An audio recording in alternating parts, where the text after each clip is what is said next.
It's time for Speaking of Speaking. Quick tips and tools to take you from stage fright to spotlight. This podcast gives you an inside look from the world of public speaking and speaking secrets you need to be bold from the stage, no matter what business you're in.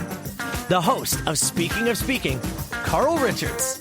Thank you, Matt. It is another edition of the Speaking of Speaking podcast. We have some great guests that stop in from time to time. And I got to say that one of the thrills in this past year has been being part of the compilation Voices, Words of Wisdom, Inspiration, Courage, and Soul. And I've invited a number of those authors to join me on this podcast. Today, we're very blessed to be speaking to Jennifer Chapman, who, yes, is in Voices. She is a published author, a licensed coach with Just Commit Coaching, and she's passionate about working and supporting others globally who want to break through life's challenges. And let's face it, we all have challenges at some point in our lives, right?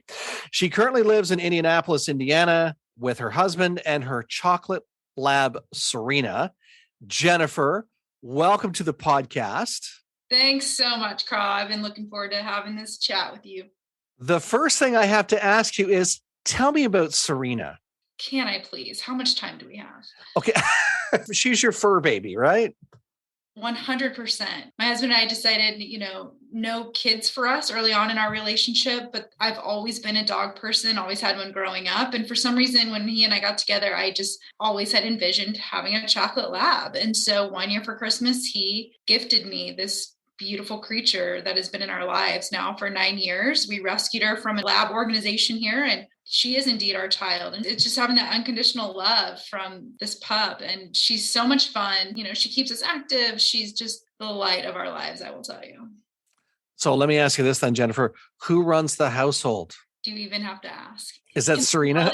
Can I tell you how much she my husband was not a dog person, never had a dog, was very hesitant on getting a dog. Had all these rules when we brought her home, and she broke all of them within the first 48 hours. And now she owns him. So she's in charge. 110%. Yes. Yeah. It's being okay. See, I have a Beagle Coonhound, Loki, and I'll tell you, he's in charge. I don't know how I was dethroned from having any say in what goes on in my household, but somehow when Loki came into our family, and I wouldn't have it any other way, by the way, but that totally changed. But I am so thrilled you're joining me today, and thanks for sharing a little bit about Serena. She sounds phenomenal. Named after not Serena Ryder, Serena Williams, right? That's right. Serena Williams, in my eyes, is the best female athlete of all time. And I grew up playing tennis, and she was who I, looked up to and just cheered on every step of the way. I think she's the ultimate female badass. I love it.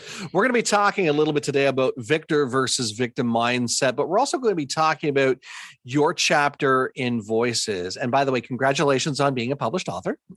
Thank you very much. This has been a great journey, and I'm so glad that we've been on this journey together. Tell me a little bit about your chapter and how that came to be.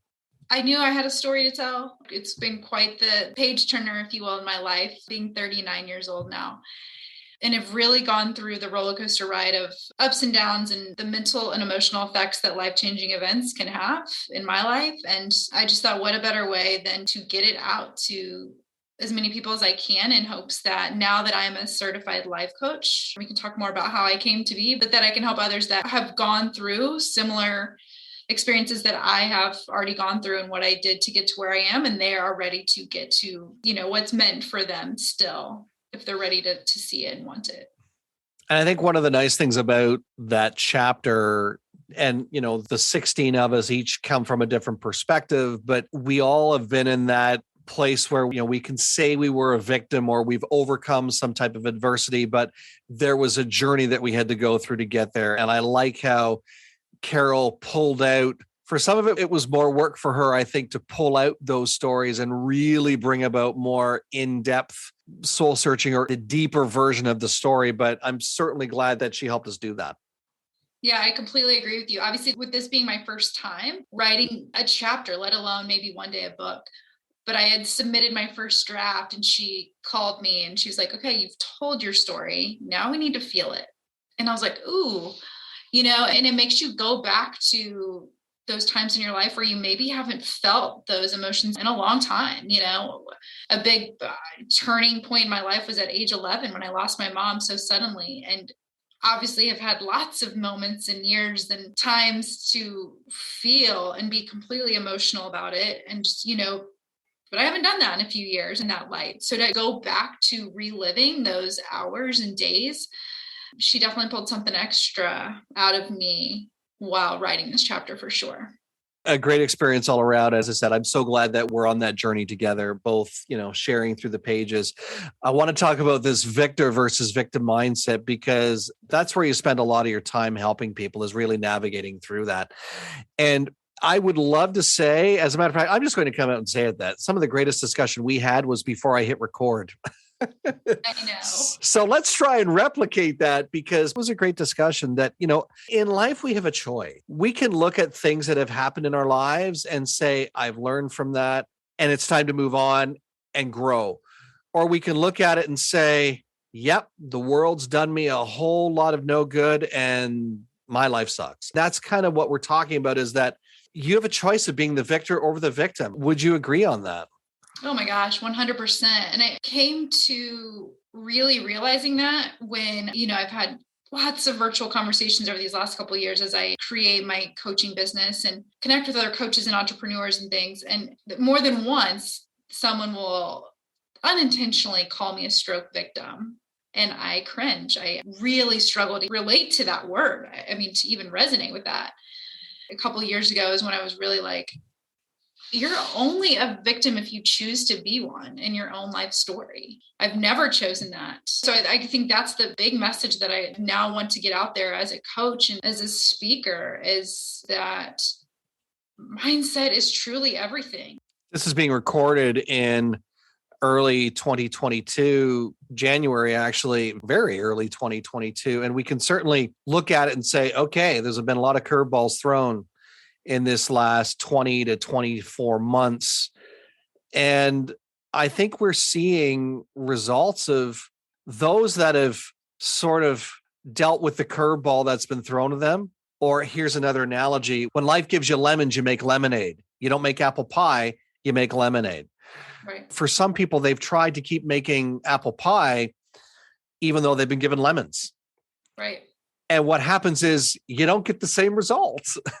I will add to that. I think just from coaching, training, and certifications that I've been through, and the program that I want to help my clients through, is like a lot of these patterns and behaviors that you do now, we're taught those at such a young age. Maybe you don't even know any different, right? You've never been taught to like pivot or go a different direction. You just continue to do what you do because that's how you've always done it. And that's how you've always seen it done. And it doesn't have to work for you anymore. And it maybe isn't working for you anymore. You need that nudge or that guide or that person to kind of help you take that first step in a new direction. So let's talk about the work that you do, because I think that it's been obviously the making of your journey, but I think it's the making of a lot of, for lack of a better expression, a lot of great platform presentations or keynotes, signatures, or inspirational talks, because it is so very important. So let's talk about the work that you do and how you empower people to make the right choice, victor or victim. What do you do? Yeah, thank you for asking. I just know what my coach did for me when I needed somebody in an extremely vulnerable time for me. And she just helped me find who I'm meant to be now, this new and improved version of me after, suffering a life-changing stroke 4.5 years ago. So I just found my purpose in what has happened for me. And I think that's the key. And what I want to help others do is, again, not find those excuses, but then knowing like what's happened in your life, all of that is happening for a reason. And once you find out what that is, you can then move forward.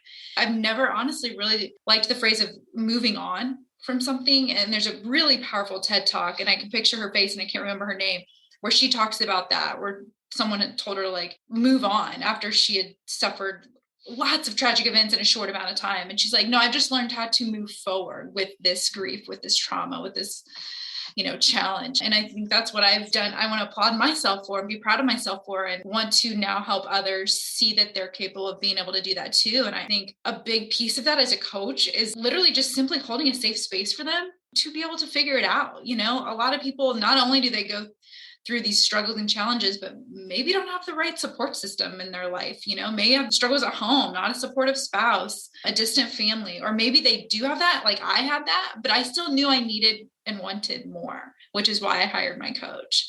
So I want to be that coach for people to really feel safe, to kind of be seen, be heard, and feel valued. And I'm so glad that you're doing that and helping people in that area, because I think there are so many people that need that encouragement, that need that hand holding, or that need somebody in their corner to say, there's a better way. I'm going to help you. You still have to do the work, because the coach doesn't do the work for you. You still have to do the work, but I can show you how to do it. And one of the things that I just wanted to touch on too is when we talk about victim versus victor mentality, and being in that headspace or that mindset is, there's not so many years ago, you mentioned your experience going through a stroke 4 years ago. There's probably a time in history where if you went through a stroke, it would probably have adverse effects to where it is today. I can remember even 25, 30 years ago, if you knew someone that had a heart attack, for example, the following words would be something like, so-and-so had a heart attack. It's like, oh my goodness, I'm so sorry. Now it's, oh my goodness, so-and-so had a heart attack. Oh yeah? Oh, how are they doing? So it's totally different. And that's part of the, thanks to medical advances and such, but it's also thanks to the fact that we can recognize that it's not just the situation. It's the fact that, oh my goodness, there is something, there is the other side. They've gone through it. And like you said, they've not gone beyond it, but they've gone through it. Absolutely. I'm thankful that I've been through what I've been through, because I truly think that it helped me these last couple of years from a mindset and perspective, versus, as I'm sure you can see, so many people that are massively struggling right now with the trickle down effect of COVID, let alone if you or someone been affected by it physically, but just how many, industries and people have been affected on so many different levels of COVID. And yeah, it's obviously had its challenges, but I believe my husband and I have just handled it really, really well. But I think it's because I've already been through like a hell of a ride to get here. So I didn't look at it as such this massive, destructive pandemic.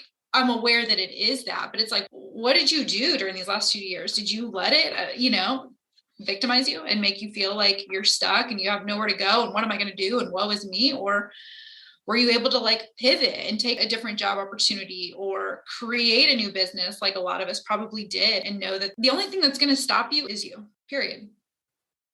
By the way, Jennifer Chapman is my guest today, and we're talking about, victor versus victim mindset. One of the things that I went through, and you just mentioned it actually, was not only a definite pivot in career and in job, but also, going from that being a part-time business to a full-time business, and leaving a job behind that I loved so dearly. And there have been so many opportunities that have been created. There's been so much money made. And I don't mean, in a vile or vicious or vindictive way. I mean, people that have shifted and pivoted only to find out their true purpose. And that's brought them the monetary gain or the results that they've been looking for all their lives from a business perspective as a result of the pandemic. So we can look at it and say, okay, we're all victims, or we can look at it and say, oh my goodness, there's a learning, there's a shifting, there's a growth that's happened as a result of that. One of the things I wanted to ask you is, what can you say to people, or what are some simple things, without giving away your best material, obviously, but what are some simple things that you can share with people who are maybe, listening to this today going, okay, yes, I know that I've got a story in me somewhere and it's going to get on a platform eventually, but right now I just need to help get out of the rut that I'm in. What are some things that you can pass along that can give people hope, I guess, or help them move forward? I love that question, because there are some simple things to do. And, some of it may not be easy. Like you said, you have to want to do the work to kind of figure out what that is going to be, but really taking some time by yourself, whatever that is, to really like process what fills you up, what fills your internal cup up. And if it's full of something that doesn't feel right, doesn't look right, doesn't sound right, doesn't seem right, knowing how to pour that out and then being able to fill it up with what's going to provide you that fuel and that drive to not only improve who you are, but improve it on every level. And then to be able to take that external, right, and be able to present your best self, your best version to everyone around you, your kids, your partner, your family, your friends. It's probably the next level of self-care, but really like, who are you at your soul? and who are you truly meant to become?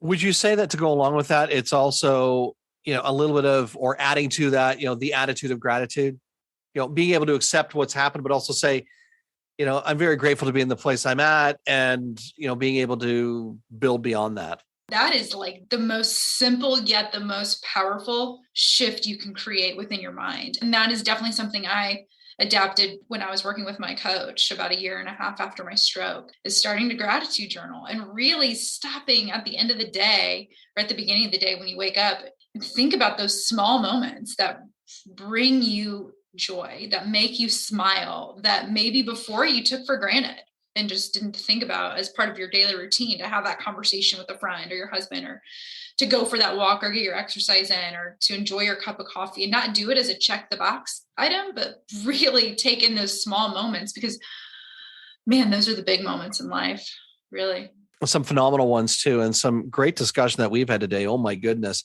What would you like to pass on to people? Is there a good way for them to get a hold of you, or what would you like to pass on to them that can help them start to either work with you or transform their lives? Yeah, thanks, Carl. I appreciate that. I appreciate the time today. Yeah, I would love to hear from you.